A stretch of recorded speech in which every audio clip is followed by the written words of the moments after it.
کیا امام اعظم ابو حنیفہ رحمۃ اللہ تعالی علیہ کی نماز کا طریقہ سنت کے خلاف ہے؟ امام اعظم ابو حنیفہ کے دلائل سیاستہ کی احادیث میں کیوں نہیں ملتے؟ تو جواباً گزارش یہ ہے کہ بحمد اللہ تعالیٰ امام اعظم ابو حنیفہ رحمۃ اللہ تعالی علیہ کا جو منہج ہے، جو اسلوب ہے، اس کے اعتبار سے اللہ کے فضل و کرم سے امام ابو حنیفہ ایک مسئلہ پر ایک حدیث اور دلیل نہیں رکھتے، بلکہ اللہ کے فضل و کرم سے ایک ایک مسئلہ ہوتا ہے اور درجنوں حدیثیں سامنے رکھ کے امام ابو حنیفہ اس مسئلے کا فیصلہ فرماتے ہیں۔ اس پر میں نے کئی ویڈیوز بھی ریکارڈ کروائی، ہمارا نماز کا موضوع بھی ہم نے الحمدللہ اس پر ریکارڈ کروایا، اور ایک ایک مسئلہ پر ہم نے دلائل اللہ کے فضل و کرم سے پیش کیے ہیں کہ امام اعظم ابو حنیفہ رحمۃ اللہ تعالی علیہ چونکہ زمانے کے اعتبار سے بھی وہ امام اعظم ہیں۔ امام بخاری، مسلم، ترمذی، ابو داؤد، ابن ماجہ، نسائی، یہ 30ویں صدی کے اندر محدثین آئے۔ امام ابو حنیفہ پہلی صدی کے امام، سن 80 ہجری میں آپ کی ولادت ہوئی، سن 150 ہجری میں آپ کا وصال ہوا۔ کتب ستہ کے مؤلفین امام بخاری، مسلم، ترمذی، ابو داؤد، ابن ماجہ، نسائی ابھی پیدا بھی نہیں ہوئے تھے کہ امام ابو حنیفہ نے اپنی فقہ اپنے شاگردوں کو لکھوا دی، اور ان کی فقہ اس وقت پوری دنیا میں پھیل چکی تھی۔ اب لوگ کہتے ہیں جی آپ اس حدیث کی کتاب سے ہمیں حدیث دکھائیں تو ہم مانیں گے، ورنہ ہم نہیں مانیں گے۔ بھئی جب امام بخاری بھی پیدا بھی نہیں ہوئے تھے، بخاری مسلم ابھی لکھی بھی نہیں گئی تھی، امام ابو حنیفہ نے اللہ کے فضل و کرم سے قرآن و سنت کی روشنی میں مسائل اس وقت بیان فرما دیے، حدیثوں کی روشنی میں اور قرآن پاک کی آیات کی روشنی میں۔ اب یہ کہتے نہیں جی امام ابو حنیفہ نے جو مسئلہ بیان کیا تھا اس کو بخاری سے ہی نکال کے دکھائیں۔ بھئی جب بخاری لکھی ہی بعد میں گئی ہے، مسلم لکھی ہی بعد میں گئی ہے، بھئی سمجھ آ رہی نا بات کی؟ بخاری مسلم لکھی ہی بعد میں گئی۔ امام بخاری مسلم تو امام ابو حنیفہ کے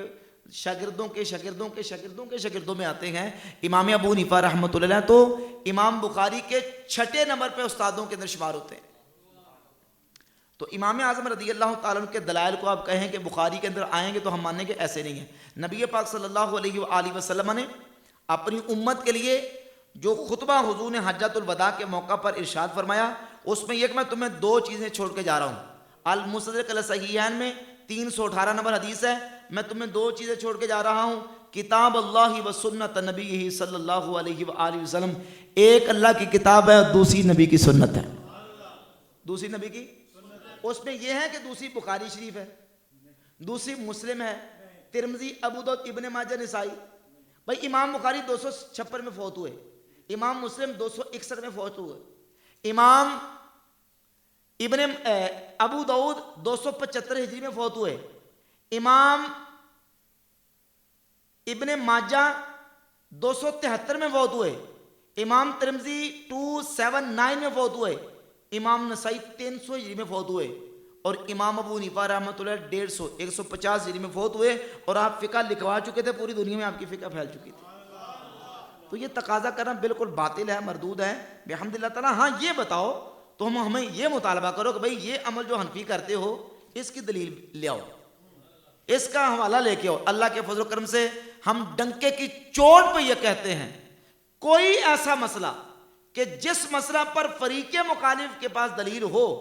اور ہمارے پاس دلیل نہ ہو، وہ بیان کرے، اللہ کے فضل و کرم سے ہم قرآن و سنت سے اس مسئلے کو ثابت کریں۔ اچھا جس مسئلے پر ان کے پاس بھی کوئی روایت نہیں ہے، ان کے پاس بھی کوئی دلیل نہیں ہے، تو پھر ہم سے کہیں جی قرآن اور حدیث سے صراحت کے ساتھ نکال کے دکھائیں، تو یہ تو پھر سمجھیں کہ سراسر تحقق میں زیادتی ہے۔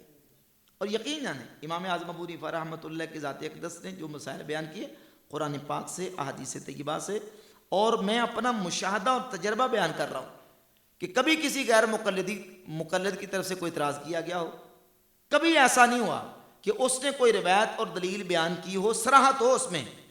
یہ نہ ہو کہ کھینچ تان کے وہاں سے مسئلہ نکالا گیا ہو اور اس کے مقابلے میں حنفیوں کے پاس دلیل نہ ہو، ایسا نہیں۔